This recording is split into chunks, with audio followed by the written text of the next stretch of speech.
Le sang coulait encore de ma tempe quand j'ai entendu le rire de ma femme, ce rire cristallin qui avait autrefois fait fondre mon cœur, transformé en lame empoisonnée. J'étais étendu sur le sol froid de mon bureau parisien, les lumières de la tour Eiffel scintillant au loin comme un témoin muet de ma chute, et dans cet instant suspendu entre la vie et l'agonie, j'ai vu leur visage, Émilie, mon épouse, et mon frère, Antoine, enlacés dans l'ombre, leurs mains tachées de mon encre et de mon sang. Puis, le noir absolu, et avec lui, la révélation où je n'étais pas mort, pas vraiment, j'étais revenu, piégé dans le corps de l'homme que j'avais été 12 ans plus tôt, le jour où tout avait basculé. Mon cœur battait la chamade, non pas de peur, mais d'une fureur primitive qui me consumait comme un feu d'artifice raté sur les quais de Seine. J'ouvris les yeux au non dans l'hôpital ou le néant, mais dans la chambre étroite de mon premier appartement à Montmartre, l'odeur de pain frais montant de la boulangerie en bas, et Émilie endormie à mes côtés, innocente en apparence, ses cheveux blonds cascadant sur l'oreiller comme un voile de mensonge. 12 ans en arrière, exactement au jour où j'avais signé les papiers de mon premier investissement, ignorant que c'était le début de la fin. La trahison n'était pas encore consommée, mais je la sentais déjà, tapie dans les silences de nos dîners, dans les regards fuyants d'Antoine lors de nos réunions familiales. J'avais été assassiné pour mon empire naissant, une start-up tech qui valait des millions aujourd'hui, volée par ceux que j'aimais le plus. Et maintenant, je revenais pour les anéantir. Je me redressais d'un bond, le souffle court, mes mains tremblantes effleurant le drap usé. Paris, 2013. J'avais 35 ans, pas les 47 que j'avais portés jusqu'à ma mort. Mon reflet dans le miroir de la salle de bain confirmait l'impossible, très plus lisse, yeux moins lasses, mais cette lueur dans le regard, cette ombre de connaissance future, qui me rendait presque monstrueux à mes propres yeux. Comment était-ce possible? Une seconde chance divine, un glitch cosmique, ou simplement le cri de mon âme refusant l'injustice? Peu importait. La vengeance était mon nouveau sang, mon oxygène. Émilie remua, murmurant mon nom à Alexandre d'une voix ensommeillée. Chérie, il est tôt. Reviens te coucher. Son sourire, quand elle ouvrit les yeux, était un poison sucré. Dans ma vie précédente, ce sourire m'avait aveuglé pendant des années, jusqu'à ce qu'il se mût en rictus le soir où il m'avait poignardé, après avoir vidé mes comptes et falsifié les documents pour me faire passer pour un fraudeur suicidaire. Je feignis un bâillement, m'allongeant près d'elle, mais mon esprit bouillonnait. Tout recommençait, et cette fois, je tiendrais les rênes. Mon entreprise, Novatech, n'était encore qu'un embryon, une idée d'algorithme prédictif pour le marché boursier, financé par mes économies ou tout ce que j'avais amassé en tant qu'ingénieur chez une multinationale. 100 000 euros, durement gagnés, placés en confiance auprès d'Émilie, qui gérait nos finances familiales. Ironie du sort, c'était elle qui avait orchestré le vol, avec Antoine comme complice, mon propre frère, ce serpent charmant qui avait toujours envié mon succès. Ils avaient fui en Amérique du Sud, me laissant pour mort financièrement et moralement, pendant que je rebâtissais tout de zéro, ignorant leur ombre. 12 ans plus tard, ils étaient revenus, masqués sous des identités nouvelles, pour s'emparer de Novatech, désormais une licorne valant des milliards. Mais j'étais mort avant de pouvoir les arrêter. Pas cette fois. Le petit déjeuner fut un exercice de masochisme. Émilie, radieuse dans sa robe d'été, posa devant moi un café fumant et des croissants encore chauds. Aujourd'hui, c'est le grand jour, n'est-ce pas? La réunion avec les investisseurs. Sa voix était un miel empoisonné, et je hochai la tête, forçant un sourire qui me coûta une nausée. Antoine arriva peu après, claquant la porte avec son enthousiasme habituel, une bouteille de champagne à la main. À mon frère, le génie. Buvons à Novatech. Ses yeux, si semblables aux miens, pétillaient d'une fausse joie. Dans ma mémoire, c'était ce même regard qui avait brillé de triomphe la nuit de ma mort, quand il avait murmuré « Désolé, Alex, mais tu étais trop lent ». J'avalai une gorgée, sentant l'acidité remonter. Non, je ne boirai pas à leur santé. Je boirai à leur ruine. La journée s'étira en un tourbillon fin de normalité. Je me rendis à la Réunion dans le 8e arrondissement, les rues de Paris bruissant d'une vie indifférente aux touristes riant sous la pluie fine, klaxons impatients, l'odeur de châtaigne grillée masquant à peine la puanteur de la trahison que je portais en moi. Les investisseurs, des requins en costume sur mesure, applaudirent mon pitch. Monsieur Duval, votre vision est révolutionnaire. Nous injectons 200 000 euros. Serrer des mains, signer des chèques, tout en sachant que dans 3 mois, Émilie détournerait les fonds vers un compte offshore, avec l'aide d'Antoine, corrompu par sa propre ambition médiocre. Il était avocat, spécialisé en fusion-acquisition, Mais son cabinet végétait, mon succès était sa drogue, et il en voulait une dose fatale. De retour à l'appartement, je fouillais discrètement les papiers d'Émilie pendant qu'elle prenait sa douche. Là, dans un tiroir verrouillé à un verrou que je fis sauter avec un trombone, les mains gantées de mémoire je trouvais les premières preuves, des relevés bancaires codés, des emails cryptés à un certain frère aimé, alias d'Antoine. Il planifiait déjà. « Chérie, la douche est libre », cria-t-elle. Je rangeais tout, le cœur serré d'une rage qui me faisait trembler. Ce soir-là, au dîner chez un bistrot de Belleville, je les observais, Émilie riant à une blague d'Antoine, lui posant une main possessive sur l'épaule. Ils étaient amants depuis des mois, je le savais maintenant. La nausée revint, mais je la repoussai. La vengeance exigeait de la patience, un scalpel plutôt qu'une hache. Les jours suivants furent une danse macabre. Je jouais mon rôle à la perfection, l'époux dévoué, le frère confiant. Mais la nuit, seul dans le noir, je cartographiais leur chute. Première étape, sécuriser les fonds. J'ouvris un compte secret à la Société Générale, sous un nom d'emprunt à un vieil ami d'université, décédé, dont l'identité je volais avec une facilité déconcertante grâce à mes compétences en hacking apprises dans ma vie précédente. Deuxième étape, documenter leur liaison. Un micro dissimulé dans le salon captura leur murmure coupable. « Antoine, une fois l'argent à nous, on file à Rio. » Alex ne se doutera de rien. Troisième, infiltrer le cabinet d'Antoine. Sous prétexte d'une consultation gratuite pour Novatech, je plantai un verre dans son ordinateur, exhumant des dossiers falsifiés, des transferts occultes. Bientôt, la tension grimpa. Émilie devint nerveuse, ses regards s'attardant sur moi avec une suspicion naissante. « Tu sembles distant, Alex. Quelque chose ne va pas ?» Je haussai les épaules, feignant la fatigue. Juste le stress de l'entreprise. Mais intérieurement, je jubilais. La première fissure apparut lors d'un gala de charité à l'Opéra Garnier, où Antoine, éméché, me glissa « Fais gaffe, frangin, le succès rend parano. » Son haleine puait le cognac et le mensonge. Je souris, trinquant avec lui, à la famille, toujours. Ce toast était un serment de sang. Puis vint le premier coup. J'anonymai un email à la banque d'Émilie, alertant sur des irrégularités. Pas assez pour alerter les autorités, juste pour geler temporairement un transfert mineur. Elle paniqua, me confrontant, « Alex, nos comptes. Il y a un blocage. » Je feignis l'inquiétude, l'enlaçant, « On va s'en sortir, ma chérie. » Mais dans ses yeux, je vis la peur, la première d'une longue série. Antoine, alerté, débarqua furieux, « C'est quoi ce bordel? Tu as merdé, Émilie ?» Leur dispute, que j'écoutais depuis la cuisine, fut un prélude symphonique à leur désintégration. Au fil des semaines, je tissais ma toile. Novatech grandissait, protégé par des clauses contractuelles revues en secret avec un avocat de confiance, un jeune loup que j'avais sauvé d'un scandale mineur, lui rendant un service pour l'éternité. Émilie et Antoine, sentant le vent tourner, accélérèrent leur plan, un sabotage financier plus audacieux, impliquant un hacker mercenaire. Mais j'étais en avance. Le hacker, contacté via le dark web dans ma vie passée, fut intercepté par un virement anonyme plus généreux de ma part. Il me livra leur schéma sur un plateau. La nuit où tout bascula pour eux fut une tempête orageuse sur Paris. Je les avais invités à une célébration chez nous, champagne et caviar masquant mon piège. Alors qu'ils sirotaient, ivres de leur propre arrogance, je lâchai la bombe, un dossier numérique projeté sur le mur, preuves accablantes, enregistrements, transferts, leurs nuits adultères filmées par des caméras cachées. Surprise, mes chers. Je sais tout. Émilie blêmit, son verre se brisant au sol.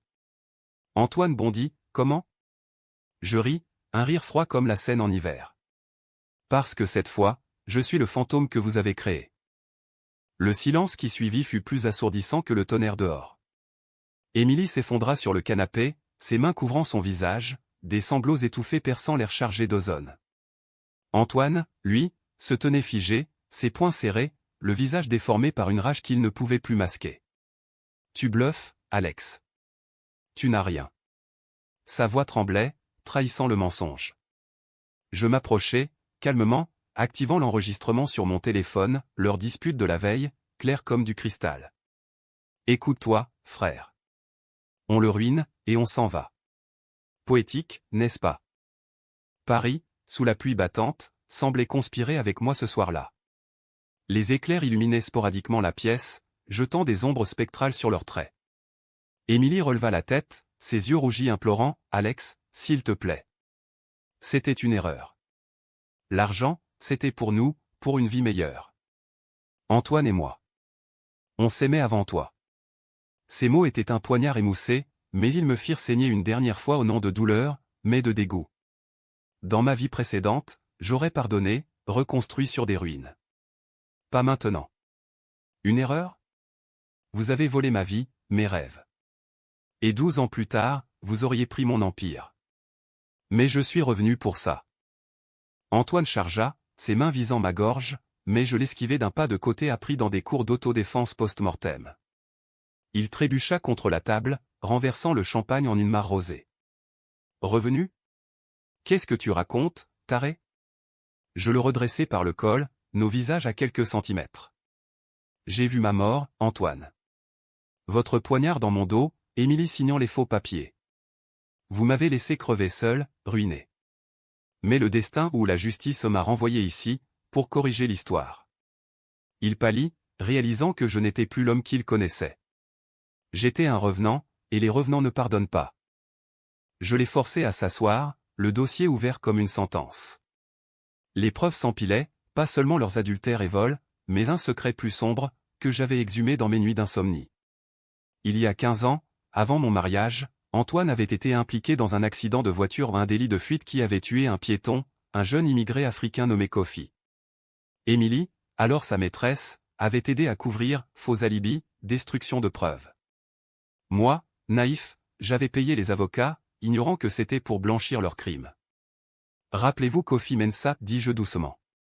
Son fantôme hante encore les rues de Barbès. Et maintenant, le vôtre va le rejoindre. Émilie hurla, non. C'était un accident. Tu ne peux pas. Mais je pouvais. Et je le ferai. La nuit se mua en interrogatoire. Je l'ai brisé méthodiquement, extrayant des confessions enregistrées. Antoine craqua le premier, avouant le plan complet, non seulement voler Novatech, mais me faire accuser de blanchiment via des sociétés écrans en Suisse. Émilie, en larmes, implora une seconde chance, promettant de partir, de disparaître. Pour l'amour de Dieu, Alex, on a un fils ou on en aurait eu. Un mensonge de plus, dans ma vie passée, elle avait avorté en secret, pour ne pas compliquer leur fuite. Je secouai la tête, pas d'enfant. Pas de famille. Juste des monstres. Au lever du jour, la pluie avait cessé, laissant Paris lavé, innocent. Je l'ai laissé partir, mais pas libre. Un colis anonyme atterrit chez le procureur, copie des preuves, adressé à un juge intègre que j'avais rencontré dans ma vie future. Antoine fut arrêté le lendemain pour fraude et complicité d'homicide involontaire. Émilie, paniquée, tenta de fuir à l'aéroport d'Orly, mais mon hacker l'intercepta au son passeport falsifié activé trop tôt, alertant Interpol. Elle fut détenue pour détournement de fonds. Pourtant, la vengeance n'était pas assouvie. Novatech fleurissait, mais les ombres persistaient. Des rêves me hantaient, le visage de Kofi, non vengeur, mais triste, me demandant pourquoi j'avais attendu si longtemps. Était-ce justice, ou simple soif de sang? Les médias s'emparèrent de l'affaire. Le scandale familial ébranle la tech parisienne, titrait Le Monde. J'apparus en interview, le veuf éploré, mais intérieurement, je savourais. Antoine, en cellule à la santé, m'écrivit, « Tu es un démon, Alex. » Je brûlai la lettre, riant. Mais le doute s'insinua. Émilie, en garde à vue, avorta pour de vrai cette fois au stress, dirent les médecins. Était-ce mon enfant? La nouvelle me frappa comme un écho de ma propre perte. Lors d'une visite au parloir, elle murmura à travers la vitre, « Tu nous as tués, mais tu t'es tué toi aussi. » Ces mots semèrent une graine de poison. Était-ce vraiment une renaissance, ou une boucle infernale? Novatech attira de nouveaux investisseurs, des géants américains, mais avec eux, des tentations. Un conseil d'administration pressant pour des acquisitions agressives, flirtant avec l'éthique grise. Je refusai une fusion douteuse, invoquant l'intégrité familiale, l'ironie suprême. Pourtant, la solitude me rongeait. Mes amis, ceux restés loyaux, sentaient le changement. Alex, tu es différent. Plus dur. Je l'étais. La revanche m'avait forgé en acier, mais à quel prix? Le twist surgit lors d'une conférence à Cannes. Un journaliste, fouineur, déterra un détail, mon retour miraculeux coïncidait avec une anomalie médicale, un cas d'amnésie régressive documenté, mais moi, je savais la vérité. Pire, Antoine, libéré sous caution, contacta un truand pour me faire taire. Une voiture fonça sur moi dans une ruelle de la Croisette, j'esquivai de justesse, le cœur cognant. C'était la guerre ouverte. De retour à Paris, je contre-attaquai. Avec l'aide d'un détective privé, un ex-flic déchu que j'avais aidé anonymement nous tendit un piège. Antoine mordit à l'hameçon, un rendez-vous bidon pour régler nos comptes. La police l'attendait, micro en place. Il avoua tout, le meurtre planifié, le passé avec Kofi. Cette fois, pas de caution. Émilie, témoin clé, fut contrainte de témoigner contre lui pour alléger sa peine. Leur amour se brisa en public, lors d'un procès retentissant au palais de justice. Le procès fut un cirque médiatique, un opéra wagnérien de chutes et de cris, se déroulant sous les voûtes gothiques du palais de justice, où les échos des verdicts passés semblaient juger les miens. Antoine, menotté, fixait le vide, son costume froissé comme son orgueil. Émilie, pâle spectre en tailleur noir, balbutiait ses réponses au procureur, ses yeux évitant les miens. Oui, j'ai détourné les fonds. Non, je n'ai pas su pour le poignard. Mensonge piètre, les enregistrements mentaient-ils? La salle bruissait de murmures aux journalistes griffonnants, famille de victimes invisibles comme Kofi assistant en esprit. Je témoignais en dernier, ma voix résonnant claire et impitoyable. Ils n'étaient pas ma famille, ils étaient des parasites. Le juge, un homme austère aux lunettes cerclées d'argent, hocha la tête. Le verdict tomba comme une guillotine, 20 ans pour Antoine, dont 10 pour homicide, 10 pour Émilie, avec sursis conditionnel. Dehors, la presse m'assaillit, Monsieur Duval, comment avez-vous survécu à cette trahison? Je souris pour les caméras, grâce à la vérité. Mais intérieurement, un vide béant s'ouvrait. La vengeance était douce, mais éphémère, comme un vin trop tannique. Novatec explosa en bourse post-scandale, l'ironie d'une histoire d'héroïsme entrepreneurial boostant les actions. Je devins une icône, invité sur France Inter, portraituré dans l'Express comme le phénix de la tech. Mais les nuits étaient pires. Des cauchemars où je revivais ma mort, alternant avec des visions de Kofi, justice pour qui, Alexandre? Je visitais sa famille à Barbès, un quartier vibrant de couleurs et de souvenirs, offrant anonymement une bourse pour le fils de Kofi. Leur gratitude me toucha, mais ne combla pas le gouffre. Puis, le doute s'amplifia. Un email anonyme arriva, tu crois que c'est fini? Regarde derrière toi. Pièce jointe, une photo de moi, endormi dans mon lit actuel, prise il y a des semaines. Quelqu'un d'autre savait. Pas Antoine, ni Émilie, ils étaient incarcérés. Un complice? Je renforçai la sécurité, engageant des gardes du corps discret, mais la paranoïa s'installa. Paris, ma ville bien-aimée, devint un labyrinthe hostile, chaque ombre une menace, chaque sourire un masque. La controverse éclata lors d'une assemblée actionnaire. Un investisseur, un magnate russe nommé Ivanov, proposa une OPA hostile, arguant que mon drame personnel déstabilisait l'entreprise. Duval est toxique, lança-t-il. Je ripostai en public, accusant ses liens avec des cartels cybercriminels ou infos glanées de mon hacker. Le clash fit les unes, guerre des titans à la française. Mais Ivanov ne recula pas, une nuit, mon bureau fut cambriolé, prototype volé. Coïncidence? Non. Il était le fil tendu vers un réseau plus vaste, où Antoine avait des contacts enfouis. Je plongeai dans l'enquête, alliance improbable avec un flic de la BRDE, la brigade des fraudes, un certain Laurent, qui avait enquêté sur Kofi jadis. Votre frère a trempé dans plus que vous ne pensez, confia-t-il autour d'un pastis au comptoir. Ensemble, nous déterrâmes le nid, une société écran à Genève, financée par Ivanov, où Émilie avait un compte dormant. Twist, elle n'était pas la victime, elle était l'architecte. Des lettres de prison révélaient son chantage sur Antoine pour le silence sur Kofi, et maintenant, elle vendait des secrets de Novatec à Ivanov pour sa liberté. La confrontation avec Émilie fut brutale, dans la salle des visites glaciales de Fleury-Mérogis. Tu es un monstre, siffla TL. J'ai fait ça pour nous échapper à toi, à cette vie étouffante. Je la fixais, voyant non plus l'amour perdu, mais une calculatrice froide. Kofi avait une famille, lui aussi. Tu l'as écrasé comme un insecte. Elle rit, amère, et toi? Ta vengeance est pire. Tu nous as condamnés à l'enfer. Pour la première fois, je vacillais. Était-elle le miroir de ma propre noirceur? Ivanov frappa ensuite, une cyberattaque paralysa Novatek, effaçant des données critiques. Le chaos régna, action en chute, employé paniqué. Je contre-attaquai avec un virus de ma conception, un phénix renaissant des cendres numériques, restaurant tout et traçant jusqu'à Moscou. La presse acclama, Duval, le hacker vengeur. Mais le prix, Laurent fut muté, accusé de partialité. C'est la guerre, Alex, me dit-il. Et les guerres ont des civils. La tension culmina à un sommet tech à Deauville. Ivanov y était, sourire carnassier. Je l'approchai lors d'un dîner gala, mère normande en fond. Abandonné, où je publie tout. Il ricana, vous êtes comme votre frère ambitieux, mais naïf. Émilie m'a tout dit sur votre renaissance. Hallucination, n'est-ce pas? Mon sang se glaça. Elle avait vendu mon secret, le peu que je lui avais confié en prison. Était-ce folie, ou vérité? La nuit, seul sur la plage, je questionnais ma santé mentale. Étais-je vraiment revenu, ou un délire post-traumatique? Le retour à Paris apporta le calme avant la tempête.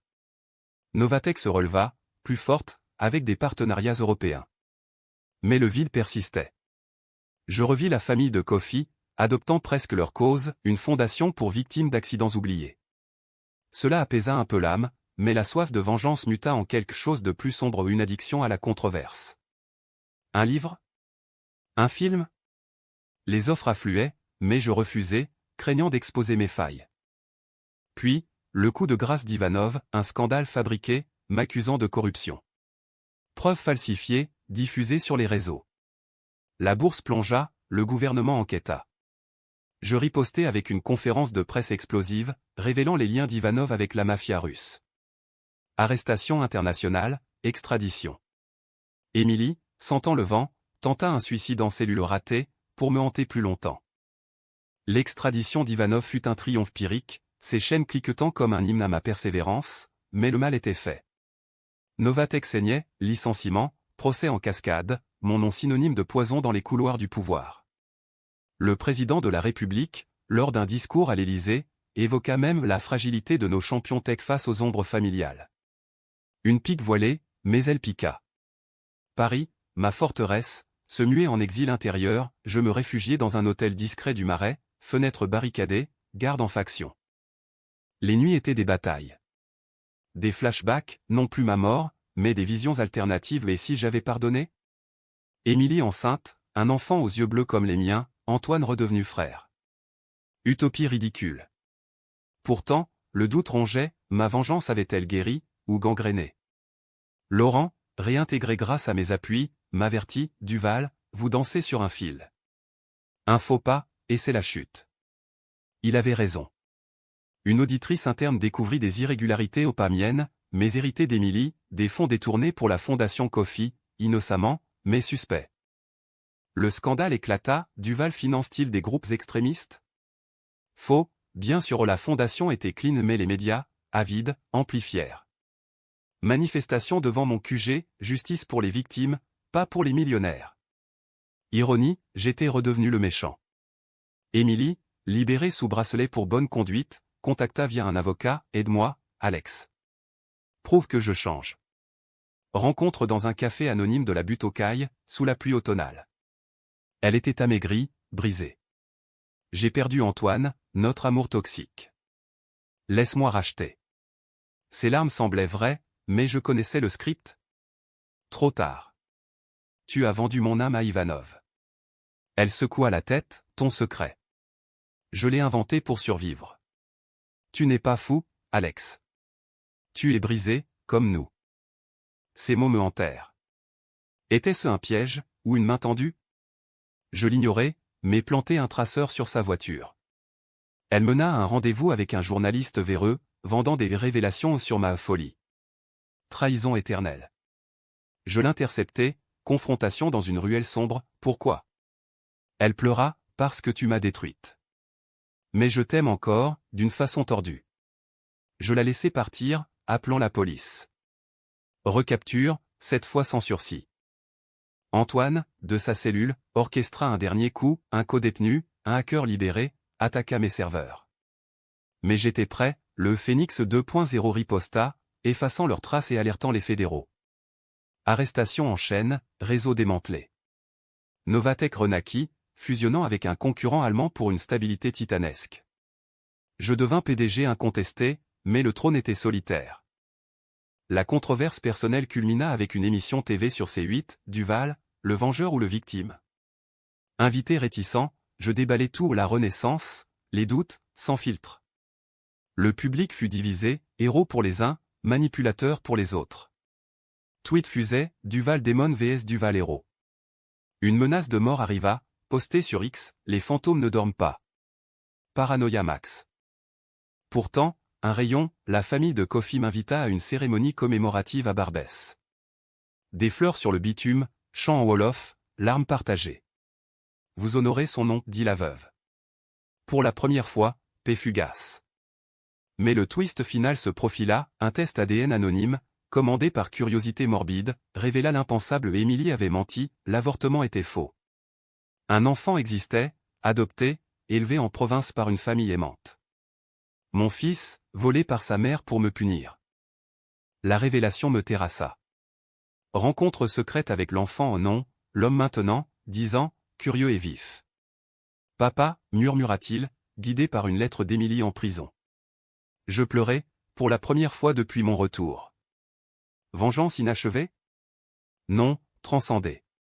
Je l'adoptai légalement, le ramenant à Paris, sous protection.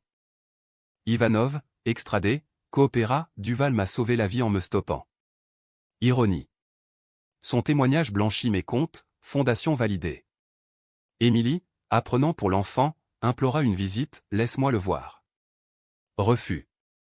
Antoine, brisé, se suicida en cellule lettre, pardon, frère. J'étais jaloux de ton feu.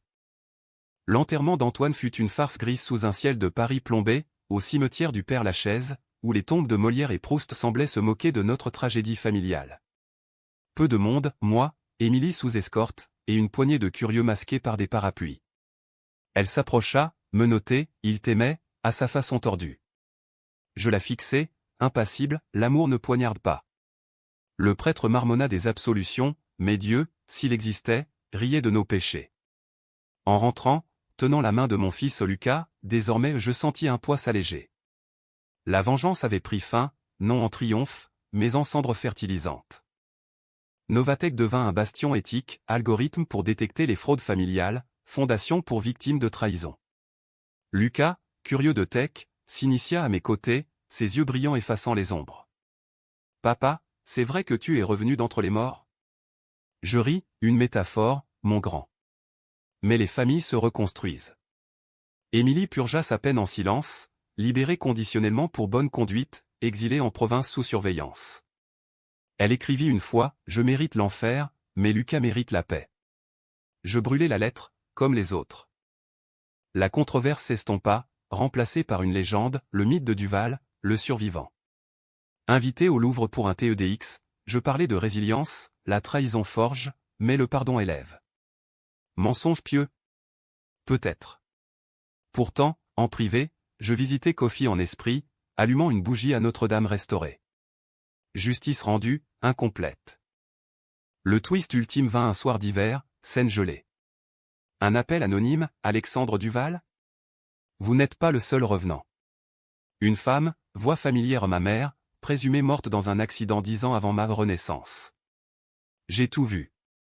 J'ai feint ma mort pour vous protéger d'eux. Elle avait fui, sachant les manigances d'Antoine dès le début, couvrant mes arrières en silence. Rencontre émouvante dans un bistrot de Montparnasse, cheveux grisonnants, Yolas, mais vivants. Fils, ta vengeance était la mienne aussi. Réconciliation âpre, mais vraie famille naissante, mère, fils, petit-fils adoptif. Épilogue, Paris printanier, cerisier en fleurs le long des boulevards. Novatek coté en bourse, moi semi-retraité, mentor pour start-ups éthiques. Émilie, repentie, travaille dans un centre de réinsertion, aidant d'autres traîtres à se racheter. Pas de pardon total, mais une trêve. Lucas grandit, ignorant les ténèbres, apprenant la lumière. Ai-je gagné? La Big ACH tragédie s'est muée en co-happy end teinté de cicatrices. La vie, comme la Seine, coule, emportant les poisons. Et moi, le revenant, je vis enfin.